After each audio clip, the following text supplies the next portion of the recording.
bonjour. On va pouvoir démarrer. On attendait à 12h02 pour être certain que tout le monde puisse joindre à temps. Donc, aujourd'hui, bienvenue à ce webinaire. Merci d'avoir accepté notre invitation. Vous êtes inscrit. Aujourd'hui, le webinaire porte sur le démarrage d'un programme données et analytique et on va couvrir principalement les bénéfices et les enjeux de ce type de démarrage-là. Donc, juste une petite parenthèse là, sur le déroulement du webinaire. La durée du webinaire, c'est de 60 minutes au maximum, incluant une période de questions. Donc, je prévois probablement terminer vers 40, puis après ça, je garder un peu de temps pour les questions. Si ça s'étend jusqu'à 13 heures, on le fera. Vos caméras et micros sont bloqués pour l'instant, pour la durée de la présentation. Juste pour éviter des perturbations, des fois des micros qui s'ouvrent par erreur, puis on entend des sons derrière. Puis on va pouvoir les ouvrir lors de la période de questions si le besoin se fait sentir. Mais vous pouvez toujours utiliser le chat pour poser vos questions. Donc, c'est le but. Donc, vous utilisez le chat tout au long de la présentation. Et puis, on va y répondre à la fin de la présentation. Alors, je vais continuer toute la présentation dans un flux continu, puis on va regarder vos questions à la fin. Donc, il va y avoir un courriel à la fin pour vous envoyer le PowerPoint, là, probablement en PDF, et la vidéo. Ça va vous être envoyé d'ici vendredi. Donc, inutile de prendre des notes, capture d'écran, etc. Là. Donc, vous pouvez prendre des notes, mais je veux dire, les captures d'écran, tout ça, vous allez avoir la présentation par PowerPoint à la fin. Donc, bon, on ne passera pas trop de temps sur cette slide-là. Je vais me présenter. Mon nom, c'est Louis Cloutier. Je suis vice-président en innovation chez Syntel et chef de pratique en données analytiques. Donc, vous avez ici mon adresse courriel si vous avez besoin de me rejoindre pour des questions ou quoi que ce soit. Sentez-vous bien à l'aise de m'écrire. Donc, le plan de la présentation, ça va se dérouler comme suit. On va tout d'abord présenter brièvement qui est Syntel, hein, juste pour mettre la table. Pour ceux qui ne connaissent pas Syntel, j'imagine que plusieurs d'entre vous connaissez déjà Syntel, mais on va faire une petite récapitulation. On va passer un peu de temps sur la valeur des données. Ensuite, les niveaux de maturité et le niveau qui nous intéresse, qui est la prise de conscience. Et puis, après, on va aller dans le vif du sujet, c'est-à-dire les bénéfices de mise en place d'un programme données et analytique et les enjeux aussi. On va surtout mettre l'emphase sur les enjeux. On va compléter avec un plan d'action, si vous voulez vous mettre en action après cette présentation-là. Et on va terminer, bien entendu, par une période de questions. Donc, qui est Syntel? Alors, pour ceux qui ne connaissent pas Syntel, c'est un leader québécois dans la valorisation des données et l'analytique. Alors, qu'est-ce qu'on entend par données analytiques? Je fais une parenthèse sur ça. Vous avez sûrement entendu parler de business intelligence, d'intelligence d'affaires, entrepôt de données, comptoir de données. Tous ces concepts-là, pour nous, ça va dans ce qu'on appelle maintenant les données analytiques. Donc, la terminologie a beaucoup évolué au cours des années, mais Syntel a toujours été dans ce secteur-là. Donc, nous, depuis la fondation même de Syntel en 87, on travaille uniquement dans le domaine des données et de l'analytique. À l'époque, on parlait de système d'aide à la décision pour les gestionnaires, etc. Puis les termes ont évolué au cours des années. Mais depuis plus de 35 ans maintenant, on travaille dans ces domaines-là. L'intelligence d'affaires, solutions d'aide à la décision, etc. On a toujours eu une mission orientée vers la valorisation des données pour les organisations dans le but de supporter la prise de décision. On a réalisé au cours des années plus de 400 projets pour des organisations de toute taille et qui œuvrent dans différents secteurs d'activité.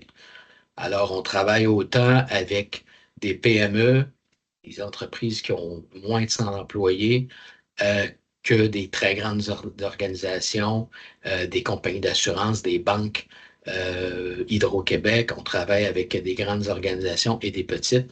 Et puis, évidemment, on a des solutions adaptées, on accompagne les gens selon leurs ambitions dans chacun de ces projets-là. Alors, la valeur des données, je pense que si vous êtes ici aujourd'hui, je n'ai pas à vous convaincre que de la valeur des données et que les données ont de la valeur. Vous savez, aujourd'hui, avec la transformation numérique, les organisations s'informatisent de plus en plus. Ils vont informatiser plusieurs de leurs fonctions. Ils vont adopter des systèmes. Ils vont avoir plusieurs systèmes informatiques. Et puis, ils accumulent la donnée. C'est évidemment la donnée, c'est ce qui est un peu le moteur de toute cette transformation numérique-là. La donnée est devenue un actif. C'est une ressource stratégique dans les organisations. Donc, c'est rendu au cœur des processus d'innovation et d'efficacité. Les organisations modernes, entre guillemets, sont de plus en plus des organisations data-driven. Okay? Donc, on est guidé par les données. On n'est plus avec d'anciens modèles où on est strictement guidé par notre intuition, par notre expérience, on prend des décisions à l'aveuglette. Non, maintenant, les organisations supportent de plus en plus les organisations, leurs décisions par les données. Donc, je mets deux statistiques ici, rapidement. Là, selon Accenture, 85% des chefs d'entreprise affirment que les données sont essentielles pour atteindre leurs objectifs stratégiques. Gartner, plus récemment, dit que 74% des entreprises estiment que la gestion efficace des données est un facteur clé de leur avantage concurrentiel. Okay? Donc, ceci étant dit, comment est-ce qu'on tire le maximum de valeur de nos données? Hein, c'est une question à haut niveau. Et puis, ben, il y a plusieurs réponses, mais ça va dépendre de votre niveau de maturité, où vous êtes rendu dans votre adoption de toute de l'analytique, de la gestion des données. Alors, c'est pour ça que nous, chez Syntel, on a mis en place une grille de maturité. Je n'irai pas dans le détail de cette grille de maturité-là aujourd'hui, ce n'est pas l'objectif de la rencontre, mais grosso modo, il faut comprendre que nous, on fait des diagnostics de maturité, puis on essaie de comprendre où est rendue une organisation dans sa maturité pour l'aider à progresser. Toutes les organisations veulent aller plus loin, veulent progresser, donc c'est bon de faire un diagnostic, puis de les aider à d'aller plus loin en se fixant de nouvelles cibles, puis en ayant un plan. Aujourd'hui, on va se concentrer plus sur les deux premiers niveaux de maturité parce que lorsqu'on commence à se questionner sur le démarrage d'un programme analytique, données analytiques, c'est qu'on est généralement au début. On est au début d'aventure. Donc, je vais expliquer très brièvement ces deux niveaux de maturité-là. Et probablement que vous allez vous reconnaître dans ces deux niveaux-là ou peut-être dans les niveaux qui suivent. Au niveau de l'émergence, c'est que on sait que dans les organisations, les gestionnaires, les chefs d'entreprise savent qu'ils peuvent répondre à leurs questions par les données. Okay? C'est intuitif. Ils savent que leur système informatique contient un ensemble de données, mais ils n'ont pas nécessairement accès. Donc, qu'est-ce qu'ils vont faire? C'est que s'ils ont une question, s'ils veulent prendre une décision, ils peuvent se tourner vers la comptabilité, les gens en informatique, peut-être leurs adjoints, et dire, ben, est-ce que tu peux m'extraire la donnée des 3 derniers mois? J'aimerais savoir les ventes pour tel produit dans telle région, par exemple. À ce moment-là, on extrait les données, on met ça dans Excel, commence à travailler, on filtre pour les produits, pour les régions, on met des règles parce qu'il y a peut-être des données erronées, des redondances. On fait tout un paquet de nettoyage dans notre Excel pour arriver à la réponse. Puis au bout de quelques jours, on envoie ça à notre gestionnaire. Là, le gestionnaire est content, mais au bout de quelques mois, il y a d'autres questions. Il y a d'autres questionnements, d'autres décisions à prendre. Donc, il redemande des choses. Et puis là, on se rend compte tranquillement qu'on ne peut pas fonctionner de cette façon. Donc, l'émergence, c'est ça. C'est qu'on prend conscience de la nécessité d'utiliser les données, mais on a des initiatives qui sont isolées, qui sont difficilement partageables et qui sont non reproductibles. Alors, ça, c'est un des facteurs. Après, ben, souvent, les technologies qu'on utilise, ce pas des technologies propres aux données analytiques. Donc, on n'est pas dans des technologies spécialisées. On prend le Excel, qui est un excellent outil, mais qui a ses limites. Et puis, à ce moment-là, ben, on se rend compte qu'on est limité par ça. Donc, là, on prend conscience qu'il faut mieux s'organiser et puis qu'on a beaucoup d'enjeux. On prend conscience des enjeux de l'approche actuelle, puis on comprend qu'il est nécessaire de mieux travailler sous plusieurs aspects, avec les outils, une meilleure organisation du travail, utiliser des bonnes pratiques, etc. Donc, c'est là la prise de conscience. Puis c'est là qu'on se dit, go, il faut qu'on mette en place un programme données analytique dans notre organisation. Donc, les autres niveaux de maturité, je n'y couvre pas la convergence, la maîtrise, la vision, mais si vous avez d'autres questions par rapport à ça, n'hésitez pas à nous contacter ou si vous avez besoin d'un diagnostic de maturité, on a un questionnaire, on a des questionnaires de différents, des questionnaires longs, courts, etc. Donc, contactez-nous si vous voulez aller plus loin dans ça. Donc, démarrage d'un programme de données analytiques. Bon, c'est un chemin sinueux dans lequel il va y avoir, on sait qu'à l'horizon, on va trouver la réponse, mais le chemin peut avoir des embûches et des enjeux. C'est ce qu'on va couvrir aujourd'hui. Donc, les bénéfices, je vais aller rapidement sur les bénéfices parce que je pense que c'est plus important de travailler sur les enjeux aujourd'hui. Donc, il y a on identifie rapidement là, à haut niveau deux types de bénéfices. Des bénéfices au point de vue des affaires, au point de vue des équipes affaires, puis des bénéfices au niveau des TI, donc les équipes qui travaillent avec les données, plus techniquement. Donc, là, on n'identifie pas tous les bénéfices, on identifie quelques bénéfices clés, mais vous allez voir, c'est des bénéfices qu'on reconnaît souvent dans ce domaine-là quand on parle de données analytiques. Donc, les bénéfices à faire, pour commencer. Donc, évidemment, le premier bénéfice, c'est on a une prise de décision plus éclairée. Okay? Avoir accès à de la donnée fiable, okay? Ça permet aux dirigeants de prendre des décisions basées sur des faits, sur des tendances, plutôt que sur des intuitions. Donc, ça, c'est le premier avantage. On ne prend plus des décisions à l'aveuglette. Un deuxième bénéfice, c'est qu'on a un meilleur alignement des décisions et des actions avec les objectifs stratégiques de l'organisation. Okay? Alors, quand on met en place des indicateurs de performance clairs et précis pour suivre le progrès par rapport à nos objectifs stratégiques ou tactiques, ben ça nous permet de voir si ce qu'on a mis en place produit des résultats escomptés, puis nous permet d'atteindre nos objectifs. Sinon, on peut procéder aux ajustements nécessaires. Évidemment, si je n'ai pas d'indicateur, je peux même fixer des objectifs, mais c'est peut-être à la fin de la période que je vais me rendre compte que j'ai atteint ou non mon objectif.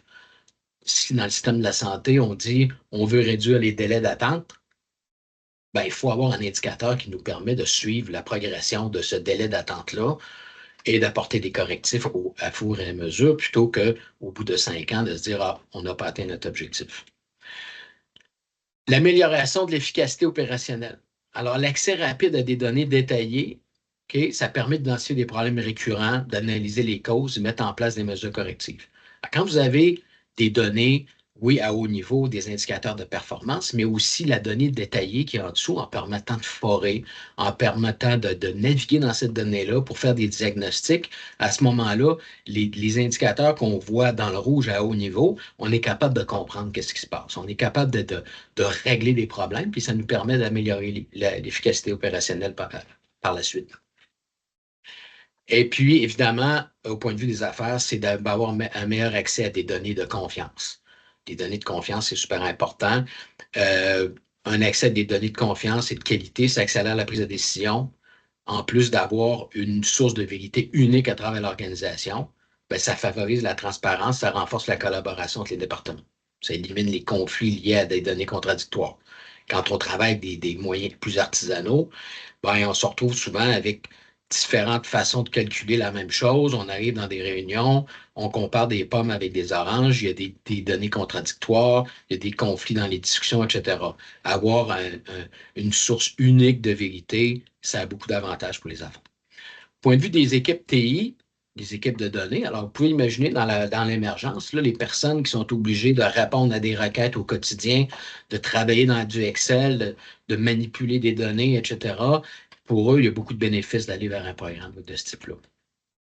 On va standardiser et gouverner la donnée. Donc, une solution bien conçue, ça facilite la gestion des données, puis on s'assure de leur standardisation, de leur qualité, de la sécurité, de leur conformité réglementaire. Ce qui n'est pas le cas quand on travaille avec des moyens plus artisanaux. Vous pouvez imaginer, au point de vue de la conformité, au point de vue de la sécurité, on repassera des données qui circulent de façon un peu chaotique avec des données confidentielles parfois sur des postes personnels, etc. Des données qui peuvent avoir une qualité déficiente. Ça, c'est pas intéressant au point de vue de la gestion des données. Donc, c'est un bénéfice pour les équipes TI. Réduction de la redondance. Évidemment, vous pouvez imaginer quand tout le monde travaille sur son côté, recalcule les choses à sa façon. Il y a une duplication des efforts, on travaille en silo. Donc, la promotion d'une vue unique des informations, ça permet de réduire cette duplication-là. Puis les efforts liés à l'entretien.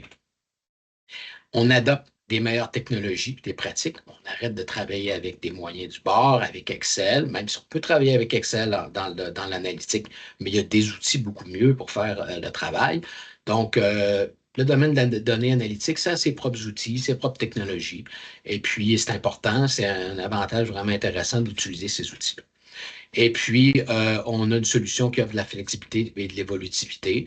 Donc, une fois qu'on a mis en place une solution qui est évolutive, on peut répondre rapidement à des nouveaux besoins. Pour les équipes TI, c'est beaucoup plus avantageux que de répondre de façon ad hoc à des besoins à gauche et à droite de façon un peu désordonnée. Donc, ça, c'est les bénéfices à haut niveau qu'on identifie. Euh, c'est un résumé. C'est juste pour mettre la table au point de vue des bénéfices, mais je pense que vous êtes déjà convaincu qu'il y a des bénéfices à aller vers ça. Les enjeux. C'est là qu'il y a un peu plus de viande. On identifie ici un certain nombre d'enjeux. Ce n'est pas tous les enjeux, évidemment. Il y a des enjeux génériques ici, mais il y a des enjeux peut-être qui vont être propres à votre organisation auxquels vous allez devoir faire face. Évidemment qu'on ne peut pas identifier ici. On identifie des enjeux organisationnels et culturels, des enjeux liés aux données, des enjeux technologiques. OK? Donc, pour chacun des enjeux que je vais énoncer, on va mettre un certain nombre de recommandations. Ce n'est pas avec des enjeux comme ça en plan, on dit, bon, voici des façons d'appréhender ces différents enjeux-là. Donc, au point de vue organisationnel et culturel, un des premiers enjeux, c'est la culture axée sur les données. Évidemment, quand on commence à mettre ça en place, puis qu'on veut déployer à grande échelle un programme de données analytiques, on a une résistance au changement, notamment si les équipes ne sont pas habituées à baser leurs décisions sur les données. On peut penser que ça sauve la vie de bien des gens de travailler avec les données, mais non, pour certaines personnes, ça occasionne un stress, de l'incertitude. Ils ne sont pas habitués à travailler avec des données, on leur impose ça, donc ça peut être un enjeu. Donc, nos recommandations, c'est d'organiser des sessions de formation pour aider les équipes à comprendre l'importance de l'utilisation des données dans leur travail précis. On dit ici miser sur la littératie de données. La littératie de données, c'est la capacité à travailler avec les données. C'est un sujet d'un autre webinaire. C'est pour ça que je l'ai mis en gras ici. Vous allez voir à la fin de la rencontre l'invitation à ce webinaire-là en particulier. Donnez l'exemple. Lorsque les dirigeants utilisent eux-mêmes les données dans leur processus décisionnel, ça envoie un bon message à l'ensemble de l'organisation. Identifier des champions de données au sein des équipes. Alors, si une équipe, mettons, dans les RH, dans les finances, etc., qui sont plus ou moins confiants, plus ou moins hésitants, ben, si vous mettez un champion dans l'équipe, cette personne-là va promouvoir les avantages d'utilisation des données, puis vous allez améliorer cette culture axée sur les données-là. Le manque de synergie et la rivalité, ça, vous allez voir ça, c'est quelque chose qu'on voit très souvent dans les organisations. Alors, la collaboration insuffisante entre les équipes affaires et TI, c'est un classique. Les TI, les affaires se méfient un de l'autre. Les affaires disent que les TI vont pas assez vite. Les TI disent ah, les affaires changent d'idée tout le temps, etc. Donc, ce qui est normal en BI, dans l'analytique, les besoins évoluent constamment. Donc, il faut mettre en place une dynamique, une collaboration. Aussi, il peut y avoir une rivalité entre les départements quant à la propriété de l'accès aux données. Alors, les données de finances, ça ne touche pas à mes données de finances. Pourquoi tu veux accéder à mes données de finances? À qui appartiennent les données des ventes, etc. C'est toutes des choses qui peuvent être des enjeux. Donc, pour stimuler la synergie affaires TI, on crée des équipes interfonctionnelles qui incluent des membres des départements TI et affaires dans la même équipe pour livrer de la valeur. Donc, un des suggestions, c'est de définir un modèle opérationnel clair qui fait aussi l'objet d'un webinaire à venir en décembre. Organiser des réunions régulières entre les départements affaires et TI pour partager le progrès. Alors ça, c'est le principe même de l'agilité. Au lieu d'aller en cascade puis de développer quelque chose qu'on va livrer dans 6 mois, on veut évidemment avoir des cycles rapides pour avoir un feedback. Donc, on mise sur l'agilité. Organiser des sessions de formation où les équipes affaires et TI peuvent apprendre les bases de l'autre domaine. Donc, que chacun comprenne les préoccupations de l'autre secteur. Donc, entre autres, aussi en misant sur la littératie de données. Ce n'est pas les mêmes compétences face aux données qu'on doit avoir, ce n'est pas les mêmes enjeux qu'on a quand on travaille dans la donnée, dans le back-end, du point de vue des TI, et qu'on consomme cette donnée-là au point de vue des affaires.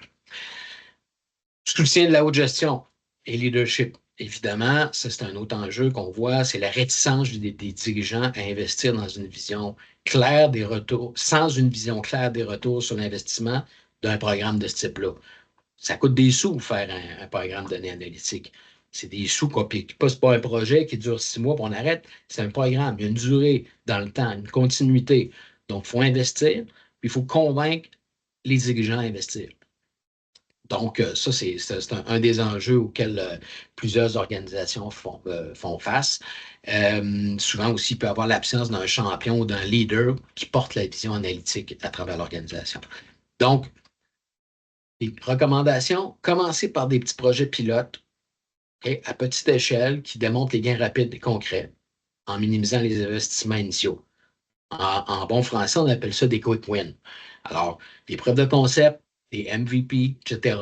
Rapidement, on monte de la valeur, puis là, les gens adhèrent à ça. Les dirigeants disent oh, OK, oui, j'ai un bon feedback.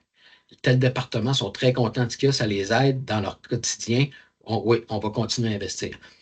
Utiliser des études de cas ou des exemples de réussite dans d'autres entreprises ou des secteurs similaires pour convaincre les dirigeants. Quand la concurrence a des succès en utilisant l'analytique, ben, vous pouvez être sûr que ça va peut-être les convaincre d'aller de l'avant aussi dans ça. Désigner un leader qui a les compétences en données analytiques, puis qui a une excellente capacité à communiquer. C'est un champion dans l'organisation qui, lui, va être un peu le porte-flambeau de cette approche-là, puis il va convaincre les dirigeants dans toute l'organisation qu'il y a une valeur à aller vers. Évidemment, tout le monde fait face à ce problème-là, la pénurie de talent. Donc, c'est difficile à recruter et à former des spécialistes dans le domaine, dans plusieurs domaines, mais spécifiquement dans le domaine des données et de l'analytique. Tout le monde se bat pour les mêmes ressources. Alors, c'est bien beau de dire, on va partir un programme, puis dans le programme, on va avoir besoin de tel temps d'employés dans telle spécialité. Tout le monde se bat pour les mêmes ressources. Donc, ça va être un enjeu auquel vous allez faire face assurément. Donc, atténuer le manque de talent spécialisé en formant vos employés actuels via des programmes de formation continue en données analytiques. Encore une fois, c'est la littératie de données. Il y a des gens dans votre organisation qui aimeraient aller dans cette carrière-là, qui veulent progresser dans ce domaine-là. Donc, misez sur ces gens-là à l'interne, faites-les progresser. Évidemment, se cannibaliser à l'interne en prenant des ressources qu'on a déjà pour d'autres secteurs, mais c'est des ressources peut-être qui se seraient un peu fatiguées à faire ce qu'ils font, puis qui auraient quitté l'organisation. Vous allez les motiver en les formant dans ce nouveau domaine-là. Adopter des outils d'automatisation ou des outils no-code, low-code, qui ça permet aux équipes non techniques de réaliser des tâches. Alors, il y a beaucoup de travail à faire en données analytiques, donc c'est important de minimiser la tâche répétitive, donc en automatisant et en utilisant des outils avancés, puis de plus en plus en laissant les secteurs d'affaires travailler aussi, contribuer en bâtissant eux-mêmes leur rapport, en faisant un certain nombre de choses. Donc, ça, c'est un des aspects importants. Et puis, aussi, demander des ressources d'appoint auprès de firmes spécialisées. Ce choix-là, ça peut être judicieux pour obtenir sporadiquement des ressources très spécialisées ou juste des renforts en période de pointe. Évidemment, je fais une parenthèse que Syntel, évidemment, on offre ces ressources-là.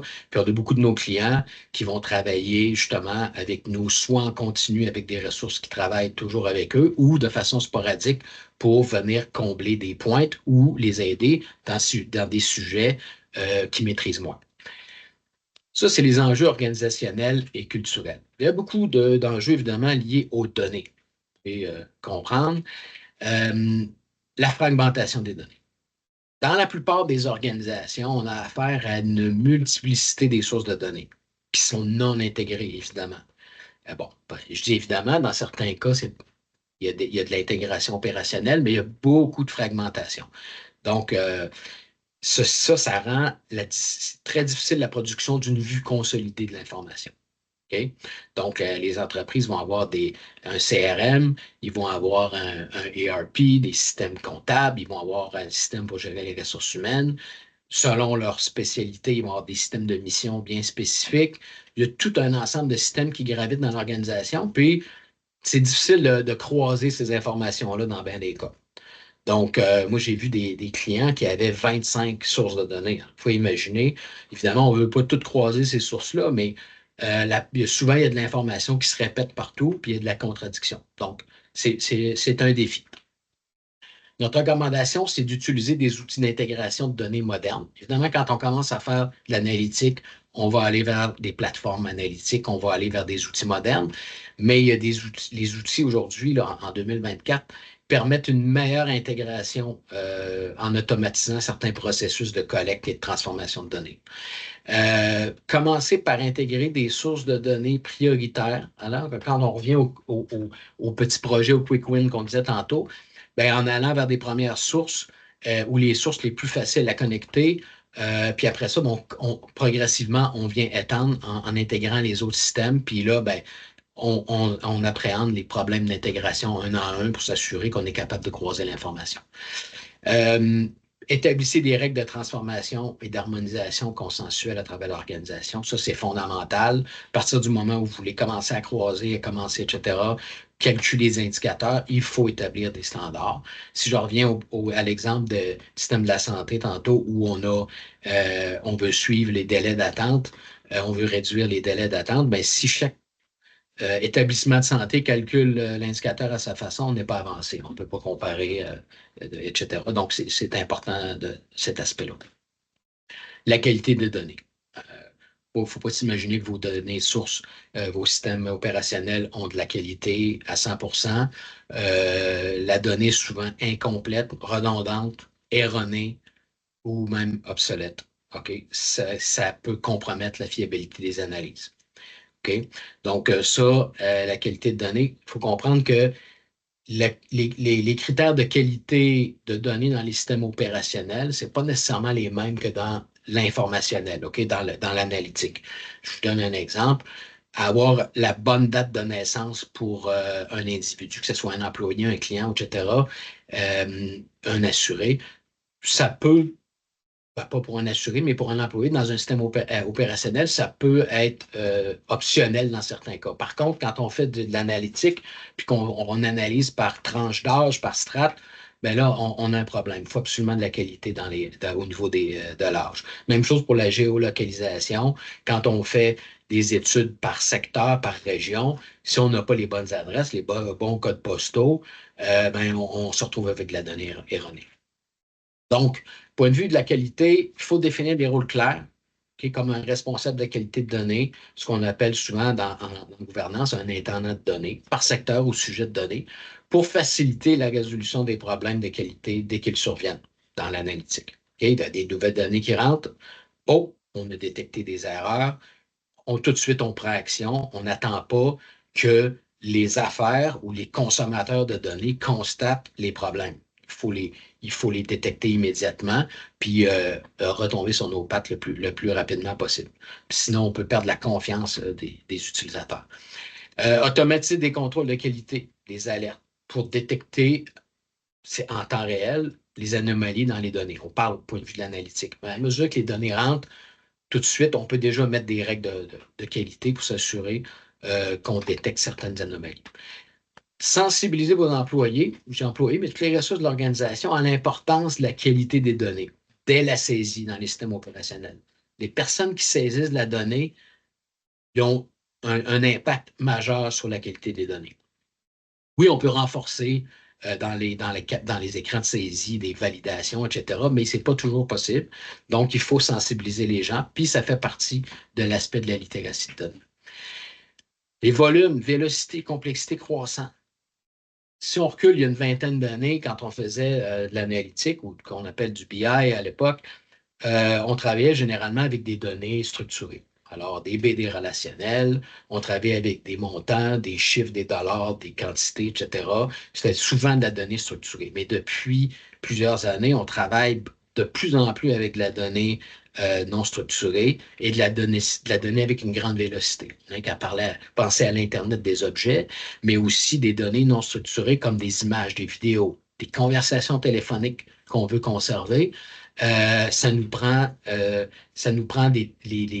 enjeu. Il faut vraiment appréhender cet enjeu-là qui est différent de travailler avec de la donnée structurée. Donc, adopter des solutions de stockage adaptées aux données non structurées. Okay? Les lacs de données, ça permet de stocker des données brutes à grande échelle. Donc, de plus en plus, les zones de réception de données, pour ceux qui sont familiers avec les différentes zones dans une solution informationnelle, bien, les zones de réception, de plus en plus, on utilise des lacs de données pour pouvoir stocker toutes sortes de données. Et puis, miser sur l'info nuagique, qui offre une grande flexibilité et une scalabilité pour gérer des volumes de données croissants et aussi avec une grande vélocité. Okay? Donc, on peut augmenter la capacité de stockage rapidement en info nuagique. On peut augmenter la capacité de traitement aussi assez rapidement. Donc, ça offre beaucoup de flexibilité. Au point de vue de la gouvernance, évidemment, je recule encore il y a une vingtaine d'années, on ne se préoccupait pas toujours dans les organisations de protéger les renseignements personnels ou de gérer le cycle de vie de la donnée, mais il y a des nouvelles lois, des nouvelles règles qui régissent ça, puis c'est important de se poser les questions au moment où on met en place un programme. Donc, tout ce qui est gérer le cycle de vie de la donnée, les périodes de rétention qu'on a le droit de conserver de la donnée sur des clients, sur des employés, il y a des lois pour ça. Okay? Donc, puis aussi, les données doivent être protégées tout le long de leur cycle, puis s'assurer qu'on on gère au point de vue des accès de la sécurité de la donnée. Donc, mettons en place un cadre de gouvernance de données solide qui précise la gestion des données tout au long de leur cycle de vie, depuis leur collecte jusqu'à leur suppression. Mettre en place des contrôles d'accès de sécurité de données robustes, rigoureux afin de protéger les données critiques et sensibles. Okay? Donc, contrôle d'accès basé sur les rôles, des concepts d'anonymisation de données, etc. Il y a toutes sortes de stratégies. Assurez-vous que tous les employés comprennent l'importance de la gouvernance. Ça fait partie de la littératie de données, la sécurité et l'éthique des données. Donc, il n'y a pas juste la gouvernance selon les lois, il y a aussi des règles qu'on se donne à l'interne, puis entre autres des règles éthiques sur l'utilisation de la donnée. Le dernier groupe d'enjeux, c'est au point de vue technologique. Alors, choix des outils et technologies. Donc, ça, c'est super important de faire les bons choix, de sélectionner les outils qui sont adéquats, qui sont compatibles aussi avec vos produits à l'interne. Donc, puis ça peut être difficile aussi de suivre l'évolution rapide des technologies analytiques. Ça change énormément. S'il y en a d'entre vous qui suivent un peu l'évolution des produits du côté de Microsoft ou Tableau ou quoi que ce soit, ça évolue très rapidement. Donc, il faut appréhender cet enjeu-là. Pardon, excusez-moi. Au point de vue des recommandations, faites appel à des consultants spécialisés lorsque vous n'avez pas l'expertise à l'interne, qu'elle est limitée. Puis si l'équipe rencontre des difficultés à suivre le rythme des innovations, ces entreprises-là vont vous aider à choisir les bons outils adaptés à vos besoins, puis en voyant aussi dans le futur, en s'assurant que la solution va être évolutive. Donc, ça va s'assurer aussi que c'est compatible avec vos choix, vos positionnements technologiques, votre écosystème déjà existant. Mettez en place une veille technologique continue pour suivre l'évolution rapide des technologies ou confiez-la à des spécialistes à l'externe. Performance et scalabilité, évidemment, au point de vue technologique, si on a des infrastructures sous-dimensionnées pour traiter efficacement tous les volumes croissants de données, ben, on a un problème. Donc, pour ça, on passe à l'info nuagique. Donc, ça, je pense que pour beaucoup d'entreprises, c'est un passage obligé. Donc, ça permet de traiter efficacement des grandes quantités de données, particulièrement en temps réel. Choisissez des solutions de stockage de données évolutives et bien conçues telles que les lacs de données. Utilisez des composantes spécialisées lorsqu'il est nécessaire de traiter des données temps réel. Essayez pas de bâtir des outils par vous-même. Essayez pas de prendre du codage standard, d'ouvrir Visual Studio, de commencer à coder. Il y a des outils pour ça. C'est des building blocks qui viennent s'ajouter à votre écosystème. Prenez le temps de comprendre ces outils-là et choisissez les bons outils. L'intégration des systèmes, évidemment, la complexité technique là, de se connecter aux plateformes hétérogènes. On parlait de toutes les multiplicités de systèmes. Oui, d'un point de vue de croiser ces données-là, il y a un enjeu, mais au point de vue accès à ces données-là aussi, il peut y avoir un enjeu. Donc, les recommandations, c'est utiliser des outils d'intégration de données modernes, encore une fois. La plupart des outils viennent avec des connecteurs qui vous permettent déjà de vous connecter à une multitude de sources de données. Si vous avez Salesforce, si vous avez, peu importe les outils que vous avez, qui sont SaaS, qui sont on-prem, etc., il y a des connecteurs built-in, excusez-moi l'expression anglaise, là, mais dans ces outils-là, puis ça vous facilite beaucoup le travail. Parce que c'est possible d'utiliser des API. Il y a beaucoup d'outils ERP, CRM qui sont basés sur des API pour accéder à leurs données. Pour bien les outils en mode SaaS, Software as a Service, c'est la seule option que vous aurez. Aidez-vous aussi en normalisant les formats, les protocoles de données dans vos organisations. Laissez pas nécessairement, essayez de standardiser les choses, puis dire, bon, ben, si tout le monde les sont habitués avec du JSON, ben, essayez de passer le JSON pour toutes vos extractions ou du XML selon vos spécialités. Comme ça, vos équipes vont maîtriser un ensemble commun de technologies et il n'y aura pas un éparpillement. Donc, ça, c'est une petite recommandation. Point de vue de sécurité et confidentialité, évidemment, respect des réglementations, la GDPR en anglais, le RGPD, la loi 25 au Québec depuis peu, la gestion des risques et fuites ou utilisation abusive de données, ça, c'est un enjeu d'un point de vue technologique aussi. Donc, il faut définir des politiques claires pour la gestion de la confidentialité des données qui sont conformes aux réglementations en vigueur, mais aussi selon vos normes internes. Formez régulièrement les employés sur les meilleures pratiques en matière de sécurité. Je suis certain que dans vos organisations, vous êtes partie d'une grande organisation, vous avez des capsules vidéo, vous avez des formations continues qui vous informent sur les meilleures pratiques en termes de sécurité, le spam, le phishing, toutes ces choses-là, mais aussi sur la confidentialité, gestion de la confidentialité. Là, c'est important, ça fait partie de la littératie des données. Recourez aussi, autant que possible, à l'anonymisation ou la pseudonymisation des données pour les données sensibles afin de réduire les risques en cas de fuite de données. Alors, dans ces, dans ces domaines-là, quand on va parler souvent des moindres privilèges, on peut se questionner sur est-ce que telle personne a vraiment besoin de cette donnée-là dans le cadre de son travail? Dans ce cas-là, on va anonymiser la donnée. Est-ce que la date de naissance, est-ce que le NAS sont vraiment importants dans ton rapport ou tu n'as pas vraiment besoin ou on va le masquer? Ou bien est-ce que tu as besoin de la cote de crédit d'un client? C'est toutes des choses qui sont de la donnée confidentielle pour lesquelles il faut mettre les moyens techniques. Puis il faut penser à ces moyens-là dès le départ quand on met en place notre programme. Donc, les prochaines étapes, je suis allé un peu vite. On a couvert un ensemble d'enjeux avec des recommandations. Comme je disais tantôt, on ne peut pas vous énoncer tous les enjeux possibles et imaginables. Par contre, parce que vous allez avoir aussi des enjeux spécifiques à votre organisation. Par contre, vous avez déjà un ensemble de recommandations puis les enjeux principaux. Maintenant, comment est-ce que vous lancez votre programme de données analytiques à partir d'aujourd'hui? Bon, on n'ira pas dans le détail de ça. On ne réinvente pas la roue ici, mais essentiellement, pour passer à l'action, c'est important d'évaluer l'état actuel. Donc, faites un inventaire de vos actifs. Si vous êtes en mode émergence, là, puis vous avez des gens qui font des Excel à gauche, à droite, des rapports à gauche, à droite, etc., faites l'inventaire de ça. Assurez-vous que vous comprenez bien les enjeux. Et identifier ces lacunes-là de l'existant, évidemment, ça fait partie. Puis ça, c'est peu importe le niveau de maturité où vous vous trouvez.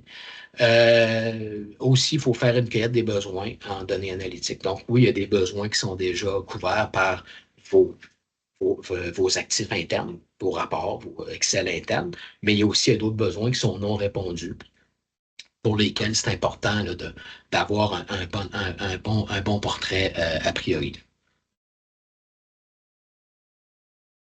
Définissez-vous une cible. Puis là, tous les enjeux qu'on a identifiés, ça va être des choses qu'il va falloir prendre en compte en vous définissant la cible. Alors, évidemment, il faut prendre une cible technologique, quels sont les outils qu'on va prendre, quels sont les outils qu'on va adopter, comment est-ce qu'on va gérer nos données au point de vue de l'architecture des données, parce qu'on met en place des lacs de données, des comptoirs de données, un entrepôt, etc. Comment on va gérer la qualité, la gouvernance des données. Il faut se donner des lignes directrices avant de démarrer le programme. Il faut se définir un modèle opérationnel. Ça fait partie, c'est le sujet de notre prochain webinaire. Le modèle opérationnel, c'est quoi? C'est comment je m'organise à l'interne, d'un point de vue des ressources humaines, des rôles et responsabilités à travers l'organisation pour mener à bien mon programme données analytiques. Alors, quel est le rôle des TI? Quels sont les différentes compétences clés, les différents postes que je dois combler au point de vue des affaires? Ça va être quoi leur responsabilité? Leur rôle dans cet écosystème-là. Et puis, il y a d'autres rôles qui gravitent autour de ça là, que je nommerai pas aujourd'hui, mais ça fait partie des choses qu'il faut bien identifier. Au point de vue de vos ressources humaines, évidemment, il faut planifier une montée en compétences, du recrutement, de la formation, gérer les compétences. Ça fait partie aussi parce que vous allez acquérir des nouveaux outils, des nouvelles façons de faire. Vous allez devoir appliquer des bonnes pratiques. C'est toutes des choses qui sont super importantes à mettre en place puis à déployer dans votre organisation au point de vue de votre programme.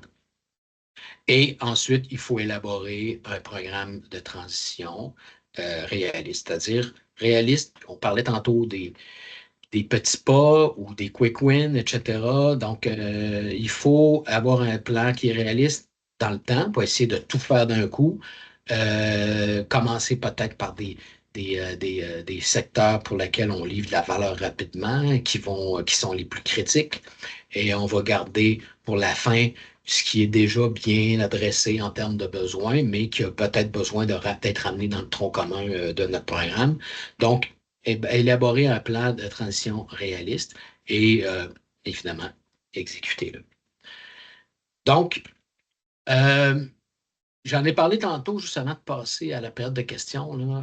Si vous avez un intérêt pour les autres sujets que j'ai énoncés dans le courant de la rencontre, le prochain webinaire qui a lieu le 18 décembre à 20 heures, à 20 heures, excusez-moi, le 18 décembre 2024, de midi à 13 heures, même heure qu'aujourd'hui. Est-ce que le modèle opérationnel de votre programme de données analytiques est clairement défini? Donc, on va vous expliquer c'est quoi un modèle opérationnel, les rôles clés, les responsabilités. Puis il n'y a pas un modèle qui est one size fits all pour toutes les organisations. Il y a plusieurs modèles qui sont adaptés selon votre réalité, selon les compétences de vos gens d'affaires, de vos gens de TI, etc. Et puis, l'autre webinaire suivant qui est l'importance de la littératie de données dans les organisations, qui va avoir lieu le 22 janvier 2025, encore une fois, de midi à 13 heures. Donc, je crois que mes collègues ont mis ouais, ont mis les questions, pas les questions, mais les liens dans le chat. De toute façon, vous allez avoir la présentation, les soulignés là, que vous voyez sur les dates, c'est un hyperlien vers la page d'inscription pour ces deux webinaires-là. Donc, ben, merci beaucoup pour votre attention. On peut passer à la période de questions. S'il y en a qui veulent placer une question dans le chat, ça va me faire Ça va me faire plaisir d'y répondre. S'il y en a qui aiment mieux la poser verbalement, mais à ce moment-là, je crois qu'il va falloir activer les micros des personnes en question. Mais est-ce que vous avez des questions?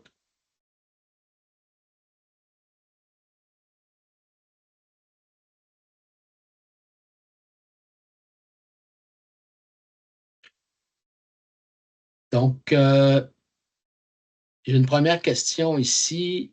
Y a-t-il des enjeux plus critiques que d'autres dans le démarrage d'un programme données analytiques? Ben, la réponse courte, c'est non, évidemment. Et puis, d'ailleurs, il y a beaucoup d'enjeux qu'on n'a pas nécessairement couverts. Et puis, vous allez avoir des enjeux propres à votre organisation. Euh, Par contre, un des enjeux qui est souvent négligé, c'est l'aspect humain. OK? Tout le volet culture et organisation. C'est souvent les enjeux qu'on met de côté, puis on se concentre sur la technologie, on se concentre sur les données. Tu sais, on est bien dans ça, on est confortable dans ça, puis on apprend des nouvelles choses. Puis on néglige le modèle organisationnel, le modèle opérationnel, et puis le côté humain des choses. Moi, j'ai vu dans des organisations des situations où le programme fonctionnait, le programme données analytiques allait plus ou moins mal, puis en fait, les gens mettaient la faute sur la technologie. Ah, c'est à cause de la technologie, c'est à cause de ça, tel produit, ça ne nous permet pas de faire telle chose. Mais dans les faits, souvent, c'est un problème de synergie entre les affaires et les TI. C'est un problème de priorisation des demandes. On a beau avoir une belle feuille de route, il arrive des urgences, on livre en vitesse, on ne respecte pas les normes, on livre des choses qui sont, disons, sur le côté, puis on dit, oh, on va revenir en arrière, on va nettoyer ça par la suite. Finalement, on ne nettoie jamais, on se crée une dette. Donc ça, c'est vraiment, d'après moi, il faut vraiment faire attention à tous les enjeux humains, les enjeux organisationnels. Donc, je ne sais pas s'il y a d'autres questions. OK. Une deuxième question. Est-ce qu'on doit inclure l'intelligence artificielle dans notre réflexion? La réponse, c'est oui. Quand on parle de données analytiques, euh, on englobe toutes ces technologies-là, toutes ces nouvelles approches-là. Quand on parle historiquement du BI classique, l'intelligence d'affaires classique, c'est beaucoup une mise en place d'entrepôts de données, de mise en place de tableaux de bord de gestion, etc. Mais il y a de plus en plus, évidemment, l'intelligence artificielle, les sciences de données, il faut prendre en compte. Quand vous allez faire une capture des besoins d'affaires, bien, peut-être que les besoins d'affaires qui vous ont exprimés, la solution, c'est de mettre en place un modèle prédictif. Bien, à ce moment-là, ça fait partie du programme. Puis, selon nous, toutes les données doivent idéalement graviter vers le même tronc commun. Alors, de toute façon, ils veulent accéder aux mêmes données. C'est sûr que les scientifiques vont vouloir accéder, peut-être les scientifiques de données vont vouloir accéder à de la donnée brute directement. Mais par contre, il faut continuer à gouverner cette donnée-là. Il faut continuer à s'assurer qu'on est conforme d'un point de vue réglementaire, etc. Donc, c'est important de voir l'intelligence artificielle comme faisant un tout, ça fait partie de votre programme données analytiques. Euh, il y a une question ici. À partir de quelle taille d'entreprise il est pratiquement nécessaire de se doter d'un programme données analytiques? Faut, c'est sûr que ça peut paraître gros, tout ce que j'ai expliqué avec les enjeux, etc. Mais à partir du moment où on a des besoins en données analytiques et qu'on veut mieux s'organiser, on veut avoir une meilleure vélocité, on veut éviter la redondance, on veut gouverner la donnée, ça, c'est toutes les organisations théoriquement qui devraient se conformer à ça. Mais ça, c'est le programme, c'est-à-dire on veut s'organiser, on veut mettre en place quelque chose de structuré dans notre organisation. Ça ne veut pas dire qu'on déploie toute la grosse quincaillerie de produits hyper sophistiqués et qu'on a besoin d'intégrer plein de sources de données, etc. Il y a des entreprises qui ont une source de données. mais ils ne savent pas comment l'exploiter. Puis plutôt de travailler avec des outils de façon un peu artisanale, de façon ad hoc, vaut mieux mettre en place un programme. Puis le programme, ben, c'est peut-être un ou deux employés à temps partiel qui vont travailler là-dessus, puis qui vont être dédiés ou qui vont être dédiés à cette tâche-là. Mais je pense que c'est important de réfléchir à ça, puis de s'organiser, d'utiliser les bons outils dans à peu près toutes les organisations. Donc, je ne sais pas s'il y a d'autres questions. Tu as mentionné à quelques reprises les lacs de données. Est-ce que les entrepôts de données sont toujours d'actualité? Bien sûr. J'ai parlé de lacs parce que c'était des recommandations pour appréhender certains des enjeux qu'on a nommés. Mais pour ceux qui sont familiers avec les solutions informationnelles, il y a différentes couches de données. OK? Alors, on va avoir des couches de réception de la donnée, on va avoir des couches où on va nettoyer la donnée, harmoniser, structurer la donnée, conserver l'historique, etc. Donc, les entrepôts de données, les comptoirs de données, les modèles sémantiques, c'est toutes des choses qui sont encore dans une solution informationnelle et puis qu'il faut évaluer. OK? Un entrepôt, c'est pas nécessaire dans toutes les organisations. Ça va dépendre des besoins qu'on a, encore une fois, par une petite organisation, qu'une seule source de données, etc. Est-ce qu'on va vraiment mettre en place un entrepôt de données hyper sophistiqué? Peut-être pas. Donc, c'est du cas par cas. Mais oui, les entrepôts de données, c'est encore d'actualité dans les solutions informationnelles, dans un programme de données analytiques. Donc, je ne sais pas s'il y a d'autres questions. Il est 53. Donc, écoutez, s'il n'y a pas d'autres questions, on peut arrêter ici la rencontre. Comme je vous disais, vous allez recevoir par courriel, là, ceux qui ont participé, vous allez recevoir la présentation avec tout ce que j'ai présenté, là, donc les enjeux avec les recommandations. Je pense que c'est quelque chose une documentation intéressante pour vous. Et puis, vous allez aussi recevoir à l'enregistrement de la présentation. Je vais peut-être avoir une durée, je ne sais pas combien de temps la vidéo va être conservée, mais en tout cas, vous allez y avoir accès. Et puis, vous allez avoir la page d'accès vers l'inscription des prochains webinaires. Peut-être que ça vous intéresse. C'est un peu une continuité par rapport à ce qu'on a discuté aujourd'hui. Puis je pense que ça peut être intéressant de vous informer sur ces sujets-là dans vos organisations. Alors, ben, merci beaucoup à tous pour votre présence. Et puis, je vous dis à la prochaine.